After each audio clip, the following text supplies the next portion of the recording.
Nasılsın Bozkurt abi, iyi misin? Berbatla mükemmel arasında gidip geliyorum Volkan. Sizin bana ihtiyacınız yok. Now TV'de yayınlanan Medyapım imzalı Yeraltı dizisine Burak Çelik katılmıştı.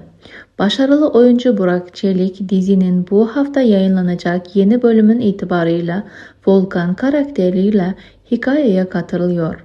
Yeraltı dünyasında dengeleri değiştirecek bir karakter olarak izleyici karşısına çıkacak olan Volkan, dizinin hikayesine yeni bir gerilim ve güç mücadelesi katacak. Volkan'ın gelişi hem Haydar Ali hem de Bozo cephasında taşları yerinden oynatacak gelişmeleri beraberinde getirecek.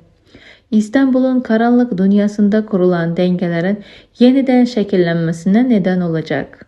Peki arkadaşlar, sizler bu konular hakkında neler düşünüyorsunuz? Düşüncelerinizi bizimle paylaşmayı ve kanalımıza abone olmayı, bildirimler tuşunu da açmayı unutmayın.